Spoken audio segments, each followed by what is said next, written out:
भद्रं कर्णेभिः शृणुजामदेवाः भद्रं पश्येमाक्षभिर्यजत्राः स्थिरैरङ्गैस्तुष्टुवागुंसस्तनूभिः व्यशेम देवहितं यदायुः स्वस्ति न इन्द्रो वृद्धश्रवाः स्वस्ति नः पूषा विश्ववेदाः स्वस्ति नस्तार्क्ष्यो अरिष्टनेमिः स्वस्ति नो बृहस्पतिर्दधातु ॐ शान्तिः शान्तिः शान्तिः। ॐ नमः प्रणवार्ताय शुद्धज्ञानैकमूर्तये निर्मलाय प्रशान्ताय दक्षिणामूर्तये नमः। यन्नित्यमानन्दमनन्तमेकं शिवेति नाम्ना श्रुतयो गृह्णन्ति तस्यावतारो नररूपधारी कृपासुदाब्धि भुवि रामकृष्णः। जननीं शारदां देवीं रामकृष्णं जगद्गुरुं पादपद्मे तयोः श्रुत्वा प्रणमामि मुहुर्मुहुः। नमः श्रीयतिराजाय विवेकानन्दसूरये सच्चित्सुखस्वरूपाय स्वामिने तापहारिणे सदाशिवसमारम्भां शङ्कराचार्यमध्यमाम् अस्मदाचार्यपर्यन्तां वन्दे गुरुपरम्पराम्। यैरिमे गुरुभिः पूर्वं पदवाक्यप्रमाणतः व्याख्याता सर्ववेदान्ताः तान्नित्यं प्रणतोऽस्म्यहम्। यस्यात्मभूतस्य गुरोः प्रसादात् अहं विमुक्तोऽस्मि शरीरबन्धात्। सर्वोपदेष्टुः पुरुषोत्तमस्य तस्याङ्घ्रियुग्मं प्रणतोऽस्मि नित्यम्।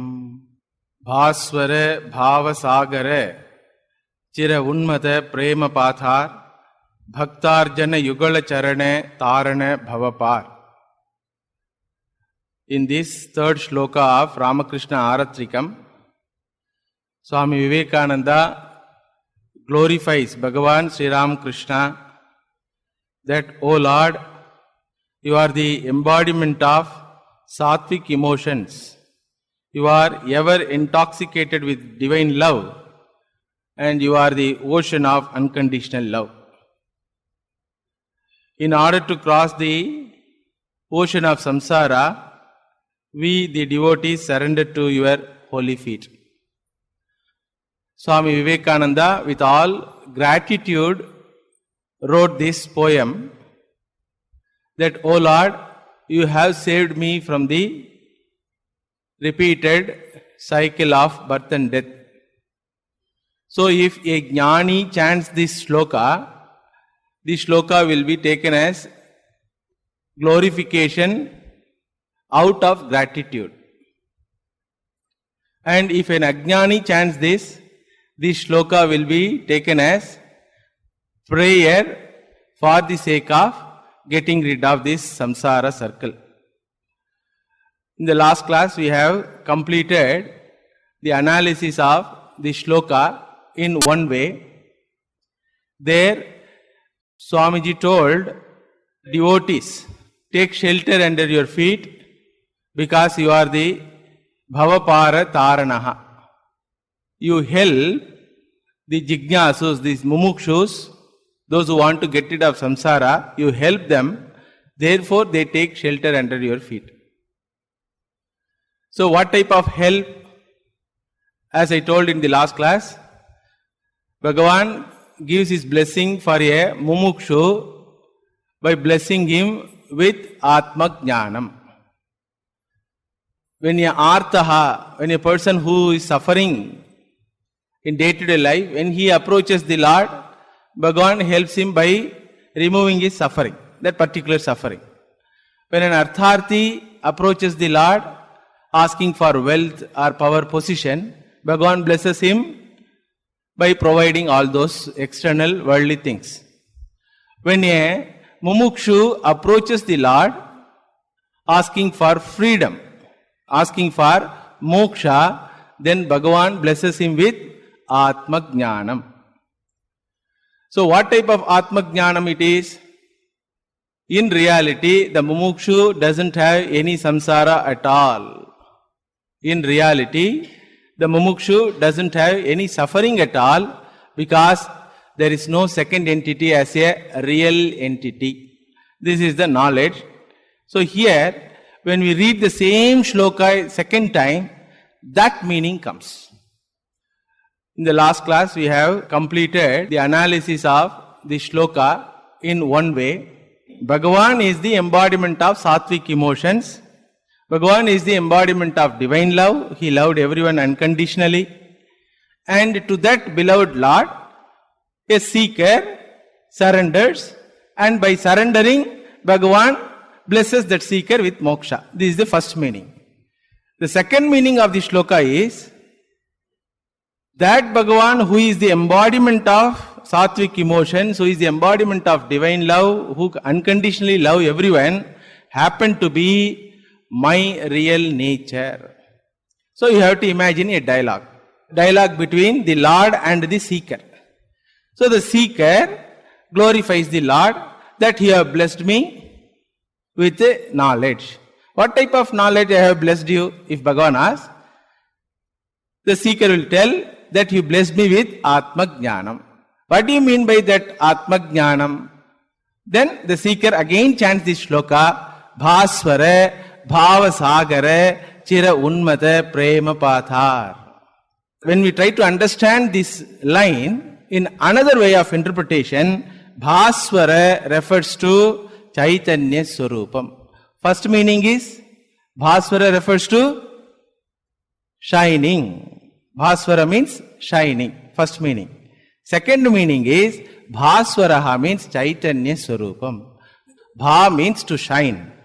Shining means that in whose presence things are recognized. What shines? Chaitanya Swarupam alone shines. So the definition of shining, that in whose presence things are recognized, is called shining one. Fire is shining. So in the presence of fire, we recognize that fire, correct? Sun is shining. So in the presence of sun, we recognize the existence of sun. Similarly, Chandra, that is moon. Similarly, Nakshatra. Similarly, lightning, Vidyut. These are all shining objects. To recognize sun, moon, Nakshatra and Vidyut, we don't need external one more light, torch light. We don't put torch light on sun to recognize the existence of the sun. It is shining. But those shining will be shining only if a person has eyes to see. Do you understand? Now, the shining of the sun depends upon eyes of the seer. Therefore, the eyes of the seer is independent shining entity depending upon which sun, moon, nakshatra and lightning principles are shining. Do you understand? Okay. Now, whether the sense organ eyes are independently shining or dependently shining, we have to ask the question.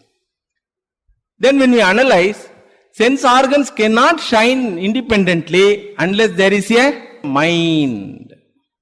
Then again one more question, whether the mind of the person shines independently or does the mind of the person depend upon something? When we ask this question, the answer is, the mind of the person depends upon a living person, a live person. One who is alive, to him only mind is there. One who has mind, he alone can use sense organs. One who uses sense organs, he alone can see other objects. Then, Vak Shakti also is called shining faculty. Suppose a teacher is teaching, student doesn't understand. So the student will ask, Sir, show me more light. That means what? Please explain in a easy way. So the explanation that Vak Shakti also is called shining. So how many shining entities we have seen? Fire, moon, nakshatra, then Vidyut, one type of shining entities. They are all objects. Then, to know these objects, sense organ is the subject. To know the sense organ, mind is the subject. To know the mind, thought is the subject. The thought is revealed by Chaitanya Vastu, living principle. That life principle is called Chaitanyam. Therefore, Vedanta says, sun, moon, nakshatra, vidyut, fire, all are external shining ones. Sense organ, speech, mind and thoughts, these are all internal shining ones, internal lights.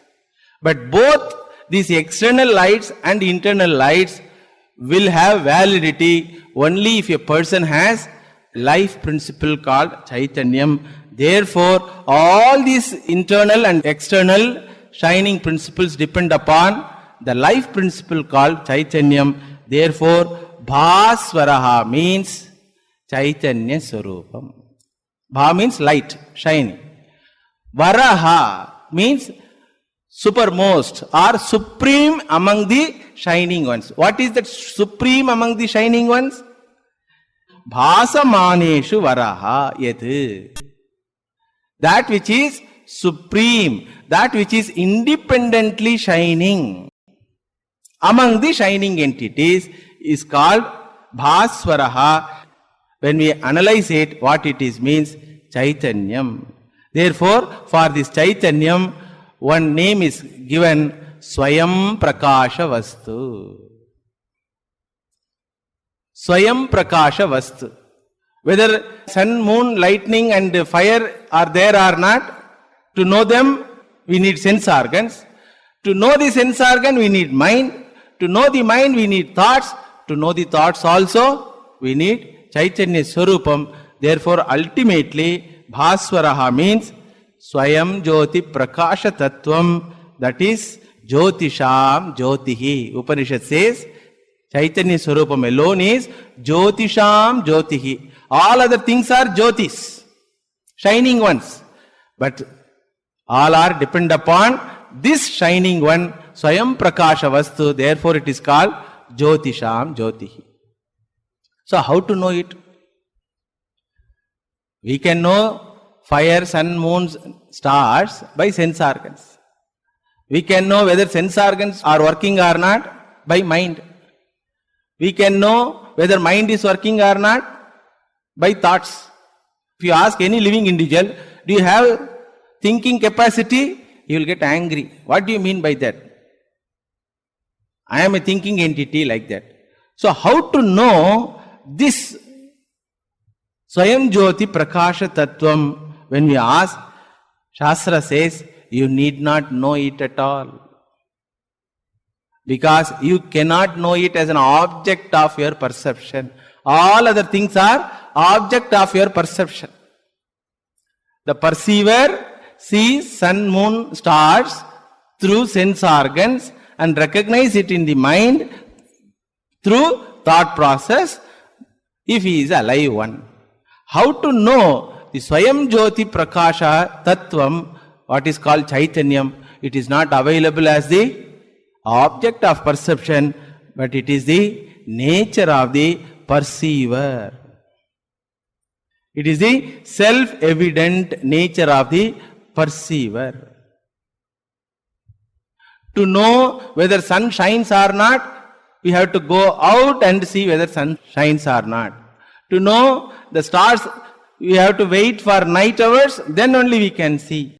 So all recognition of every item in the creation are depend upon certain other factor, but the recognition of the perceiver, the individual, doesn't need any other external factor to recognize. In a more understandable way, if somebody asks, sir, do you have ghee in your house? What you will tell? Let me ask and tell you. Let me see and tell. Sir, do you have rice? Let me see and tell. Let me ask my wife and tell. Sir, do you have this? Let me ask my wife and tell. Sir, are you existing? Can you tell? Let me ask my wife and tell. Can you tell? You won't tell. So self-existence is evident one, therefore it doesn't require any other external pramanam. Therefore Shastra says, na tatra suryo bhati, na chandra tarakam, nema vidyuto bhantihi, kutoyam agnihi, tameva bhantam anubhati sarvam, tasya bhasa sarvamidam vibhati. All this 20 minutes lecture is given in one mantra of the Upanishad. Na tatra suryo bhati, sun can never shine. As shining of sun depends upon eyes. Eyes also cannot shine because eyes can reveal something only when mind is connected with that. Mind also cannot reveal something because mind is dependent upon a life principle. But life principle doesn't depend upon any other principle. Therefore Shastra says, na tatra suryo bhati, na chandra tarakam, nema vidyuto bhantihi. None of these things are required to recognize that entity which is self-evident. Tameva bhantam, that shines as a self-evident one, it shines anubhati sarvam. Tasya bhasa anubhati sarvam. Because it shines, all other shining entities are recognized. In another mantra, na tatra chakshur gacchati, na vag gacchati, no manaha, na vidmaha, na vijanimaha, yataidad anushishyat. Previous mantra talked about the external shining entities. This mantra talks about faculties of an individual. What are the faculties? Sense organs, mind and vak shakti. Three things are faculties. So all these faculties also exist only depend upon this Chaitanya Shakti. So can he explain it? Shastra says, Yeto vacho nivartante apraapya manasa saha. You cannot explain the Chaitanya Tattvam because it is not an object of your explanation. It is the nature of the explaining individual. It is the nature of the explaining individual.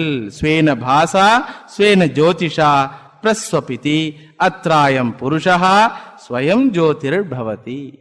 So Shastra Pramanam is the only Pramanam, and Shastra also doesn't point out this is called Chaitanyam. It points out this is not Chaitanyam, this is not Chaitanyam, and keeps quiet. When you negate this is not Chaitanyam, this is not Chaitanyam, then who is there as Chaitanyam? The negator is the Chaitanya Swarupa. Do you understand? So Shastra is an indirect Pramanam. Therefore, it says, Tad deva jyotisham jyotihi ahuhu. Tad devaha. Devaha means a shining one. Deeptiman.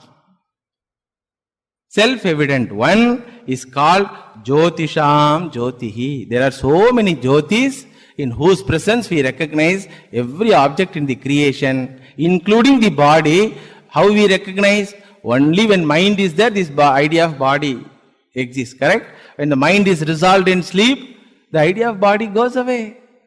When the mind is thinking in another direction, the body comes in another way in dream world. Only in waking mind we recognize this body.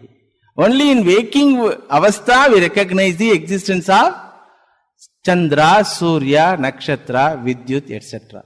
Only in waking avastha we recognize all these objects in the creation. So all our wealth, people, relationship and transactions all depend upon this waker's mind. Once the waker's mind is resolved, entire creation is resolved, you see. Once the waker's mind is made as a dreamer's mind, then another world comes in front of us. This person may be sleeping in the AC room, keeping lakhs and lakhs of rupees under the pillow, but he may have an experience that he is beaten in a hotel because he could not pay 10 rupees charge. Because of that beating experience, He gets up and he laughs at himself. See, such a crorepati I am. And with full stomach I went to bed. But there I experienced myself as a hungry person and poor person also. So therefore, Shastra says that entity which is self-evident is called Bhaswaraha. First word. Second word is Bhavasagaraha.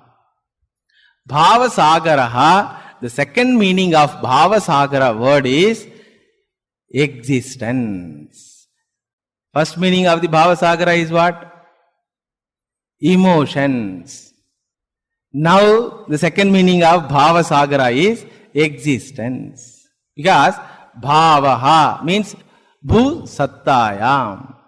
That which is manifested, that which exists. From Bhu Dhatu, the word comes Bhavaha. Sagaraha means ocean. Anantatvam is called Sagaratva. That which is infinite entity. What is that infinite entity? Because every existence we find is limited by time, space and causality. There is a mic. Will the mic be eternal entity? This mic exists for some time. After 20 years, it is thrown away in the garbage. Before 20 years, it never existed. So this existence of this mic is limited by time. And it is here with the speaker, not with you. Therefore, it is limited by space. So, every object in the creation is limited by time, space and causality. But there is one thing, that which exists independent of everything. What is that thing? Shastra says, Satyam Jnanam Anantam Brahma. New word introduces. It is called Brahman. So Bhaswaraha means Brahman, which is called Satyavastu, Sat Swarupam, Anantam Satyam, that which exists independent of everything. What is that which exists independent of everything? To know the existence of mic, I require external light. I require internal light called sense organ. I require internal light called mind. Then life principle. Correct? So this mic doesn't exist independently. Similarly, table doesn't exist independently. It depends upon the seer, perceiver. No object in the creation exists independent of the perceiver. So what is that entity which is independently existing? That which exists is called Satyavastu. That which exists is called Satyavastu. In Vedanta, there are three types of Satyavastus. There are three types of Satya. Pratibhasika Satyavastu, Vyavaharika Satyavastu, Paramarthika Satyavastu. I will explain. Pratibhasika Satyavastu means subjectively existing entity. It exists, but it exists only subjectively. For example, rope snake. As even you are walking in a street with a friend, suddenly that friend shouts, "Oh, snake," like that.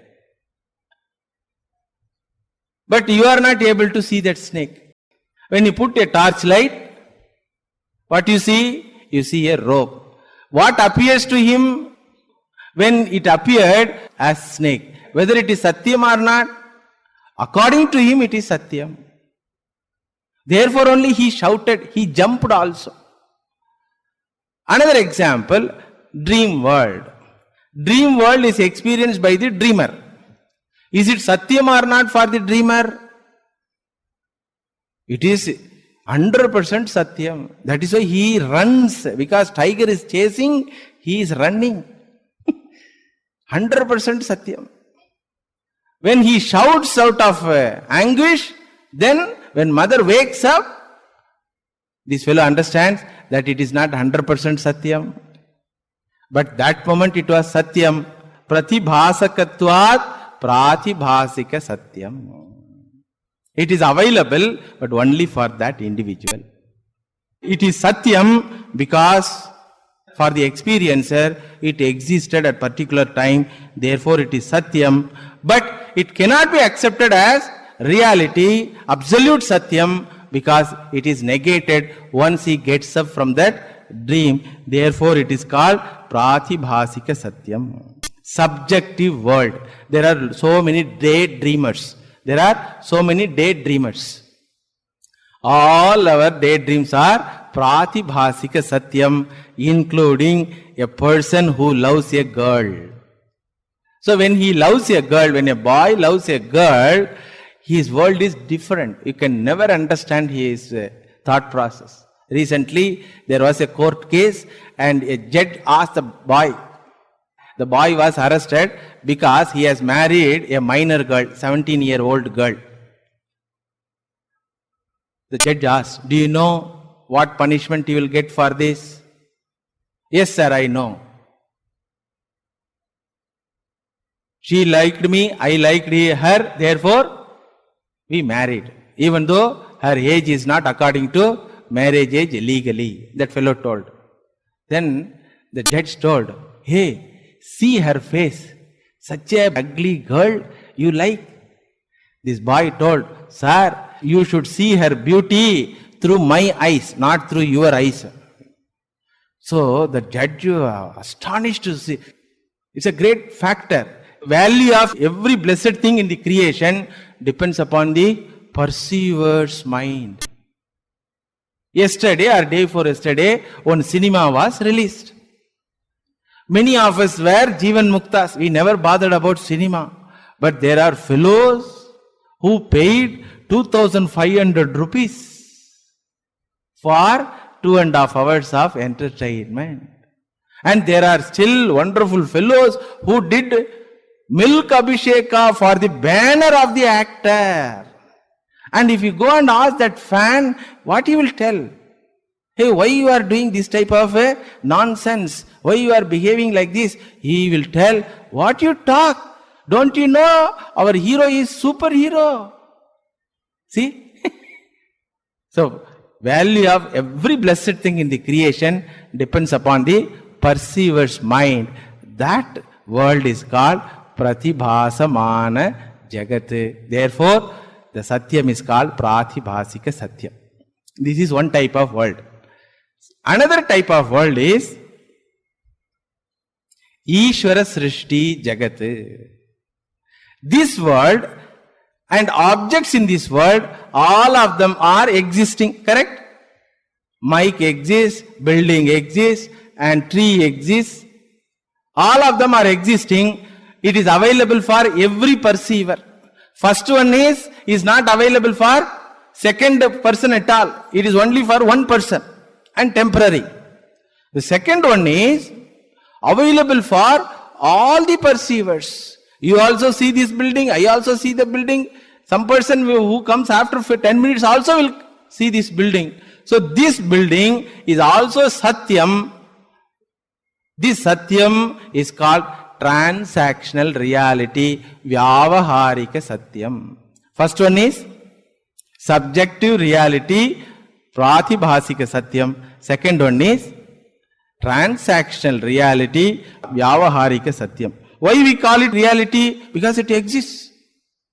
Why we call it transaction reality? Because it is available for all the people to transact. Why can't we call it as absolute reality? It doesn't exist in our sleep. Do you understand the difference? First one is subjective reality available for only one individual for a time.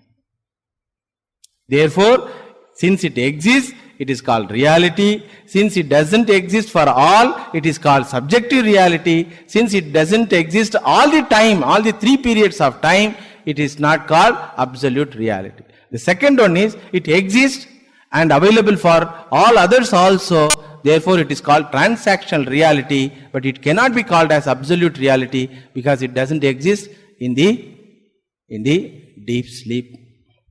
Therefore, we have to go for third reality, which is called Paramarthika Satyam. First two are mutually exclusive one. When dream is there, this Jagrat is not there. When Jagrat is there, dream is not there. But this Paramarthika Satyam, Trikale api tishtati. It exists in all periods of time, in all avasthas. Sarva kaleshu abaditam satyam. That is the definition of Satyam, that which exists all the time. Our dream money is not Satyam. Why? Why? Suppose if you go and ask the bank manager, sir, did you debit 1 crore rupees? 1 crore? When you paid? Yesterday night, sir. Night bank is closed. How you paid? In dream, sir. Then bank manager will ask, please go and ask the manager of the dream bank. So the amount which we counted, which we have put into the bank, doesn't have any validity at all. Therefore it is called asatyam. Understand? It doesn't exist. But satyam means that which exists all the three periods. Sarva kaleshu abaditam vastu. What is that which exists all the three periods of time? Shastra alone can say that, reveal that entity which is available at all three periods. What is that? Satyam Jnanam Anantam Brahma. That entity is called Brahman. Infinite entity, not limited by any period of time, not limited by any desha. Spatial limitation is not there, time-wise limitation is not there. What is that Satyam? What is that Satyam? Shastra says that is you the perceiver. You the perceiver. What do you mean by that? I also don't exist. After some time I am going to die. Shastra says, no, you are not going to die. Your body is going to die. That means when you say you minus body. When you say you minus body and mind. You minus body, mind, sense organs. Oh, what is that you? What is that you?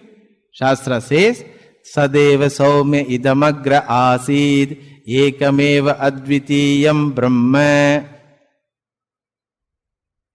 That Ekameva Advitiyam Brahma, it is called infinite entity, non-dual entity, and that non-dual entity is, Shastra says, Aitadatmyam idagam sarvam tat satyam sa atma tattvamasi shvetaketo. In the entire creation, there is only one entity who is self-evident, who exists independent of everything, is none other than you yourself. In devotional literature, that entity is called Bhagavan. In Vedantic literature, it is called Atma. So this is called Mahavakyam. Do you understand?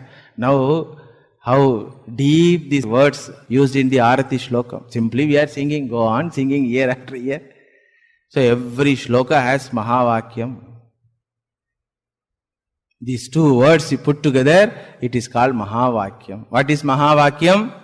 A Vakyam, a sentence which reveals the identity between the infinite entity and the seeker.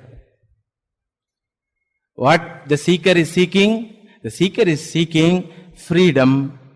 What can be a free entity? Infinite entity alone can be a free entity. Correct? That's the definition of infinite. Infinite means what? That which is not limited. That which is not limited is called infinite. That which is not limited is called free entity. What is that free entity?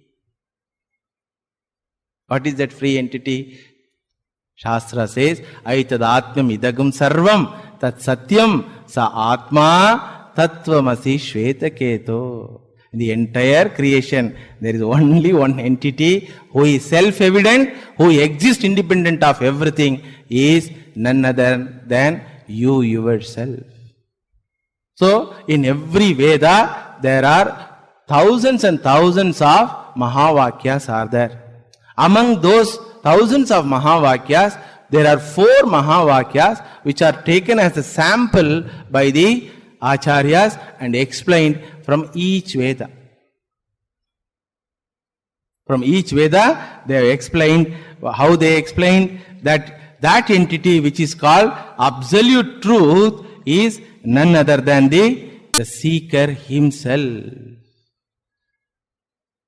From the Rig Veda, the sample Mahavakyam is Prajnanam Brahma. Prajnana means that entity which shines independently is called Prajnanam. That is equal to Brahma. What shines independently? Chaitanya Swarupam. Who is that Chaitanya Swarupam? Who is that Chaitanya Swarupam? The seer. Then, Yajurveda, it says, Aham Brahmasmi. Aham. The word Aham is there. Who can utter this word? Please tell. Who can utter this word? Can any inert object utter this word I? No inert object can utter this word I. To utter this word I, one should be a shining one, self-existing one. That which is self-existing one is shining one, jnanam vastu. Therefore only Shastra says, Satyam jnanam. Satyam jnanam. Anantam jnanam.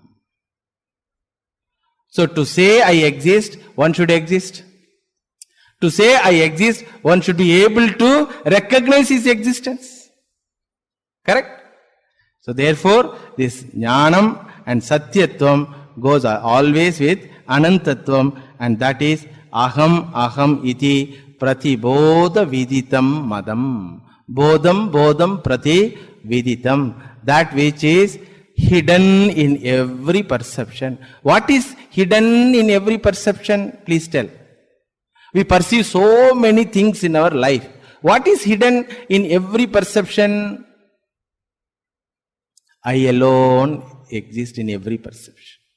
When I say this is mic, that means what? I know that this is mic. Correct? I is there, you see. When I say this is table, that means what? I know that this is table. When I say that is not table, that means what? I know that this is not table. So whether you recognize a thing, presence of a thing, or you recognize the absence of a thing, one is always existing, one is always present. What is that? I. In Jagrata Avastha, we experience all blessed thing in the creation, and in Sushupti Avastha, we don't experience anything in the creation, but still in both avasthas, one entity is present. What is that entity? I. Therefore only I can say, after waking up, I can say, I slept well. I slept well. So therefore Shastra says, Pratibodham viditam madam. In every perception, that entity is there, and that entity happened to be you yourself. Aham Brahmasmi. This is from Yajurveda. Samaveda is Tad Tvam Asi. The sample Mahavakyam from Samaveda is Tad Tvam Asi.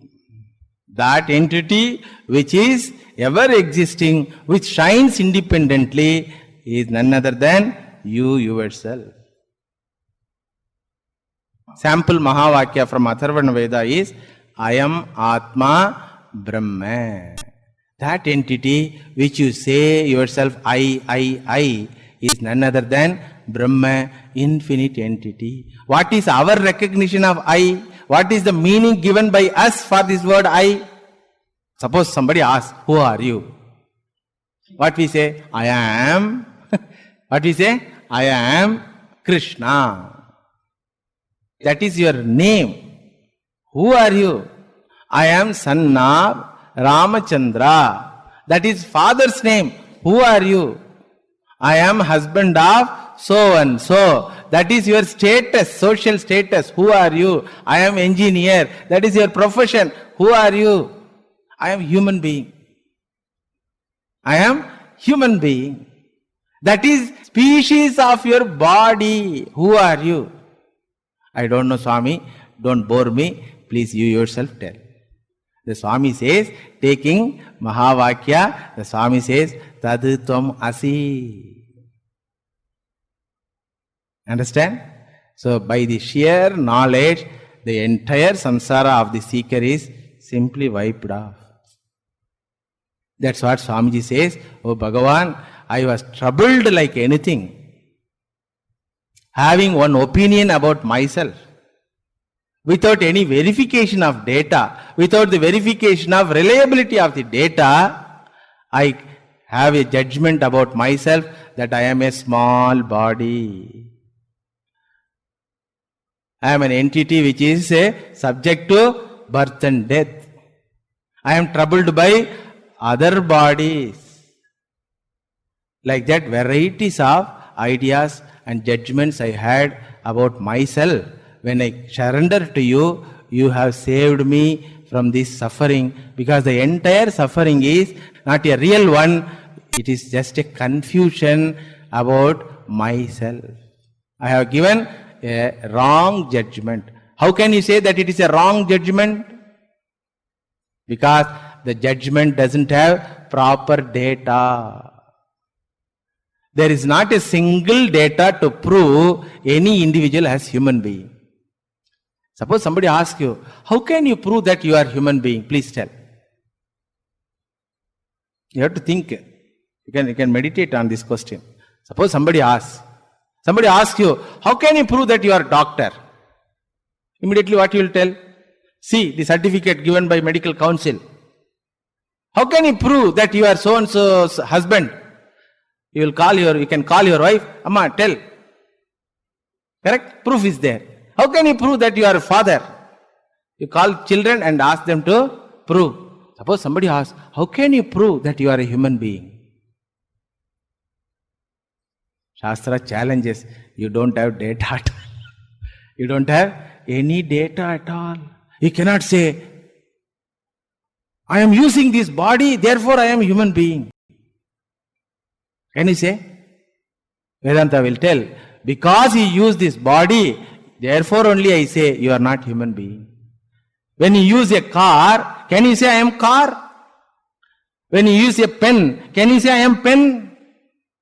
No. The user is different from the used object. Similarly, if you say that you are using this body, you are not body. I am seeing this body, therefore I am body. You cannot say. First word is what? User. Now you are cornered. Then you are finding some other answer. No. I am seeing body, therefore I am body. Then Vedanta will tell, because you see your body, therefore only you are not body. If you see a dog, will you call yourself as dog? No. Because the seer and the seen object are different. So there is no proof for any human being to prove that he is human being at all. The benefit of Vedanta Shastra is what? The knowledge that we are not human being. Then what I am? How I should understand about myself? Go for a proper source of knowledge. To know the objects in the creation, you need a source pramanam called sense organs and mind. To know the concepts, you need a source of knowledge, a pramanam called mind. To know yourself, there is only one pramanam, and that pramanam is Vedanta Shastra Vakyam, Guru Vakyam. Guru Upadesha Vakyam is the only pramanam. Vedanta and Guru will repeatedly tell that tad tvam asi. Even when you come profusely crying that I am suffering, the teacher will tell what? There is no suffering at all. But if he tells in the first class itself, the fellow will run away. A patient comes, doctor knows that he doesn't have any disease at all, it is psychosomatic disease. So if doctor says these are all mental confusions, sir, you don't have any disease at all, if he says, the patient will run away, giving judgment that doctor is mental. So what the intelligent doctor will do? Yes sir, please come, get admitted. And he will write a prescription. MRI, scanning, like that big prescription. The patient will be very happy. Papa, he is checking everything. Then finally what the report is? Free from all diseases. No sir, I am having disease. Oh, is it so? Then I will give you a best injection. What he gives? For psychosomatic patients, the what injection is given, you know? Distilled water. Doctors are having gala time with a distilled water injection going on. Because the person doesn't accept. He is free from disease. The patient doesn't accept. So doctor has to treat him. How to treat? As though treating, he treats. Similarly, the Vedantic Acharya also knows the real problem never existed. Entire problem is confusion in the human mind. What is the confusion? The confusion is in the form of judgment about oneself. What is the judgment? That I am a small entity is the judgment. Why it is called confusion? Because it doesn't have any data at all. Suddenly if you say there is an elephant, immediately others should be able to see through their eyes. There must be data given by eyes. When there is no datum at all, at the same time you say something, it is called confusion. Understand? Therefore Shastra says that you don't have any problem at all. You are Bhaswara Bhava Sagaraha. Because you are Bhaswaraha, ever shining one, Bhava Sagaraha, ever existing one, you are called Prema Pathar. You are the embodiment of love and affection. That which is ever existing and ever shining one, that which is infinite entity, is an object of our love.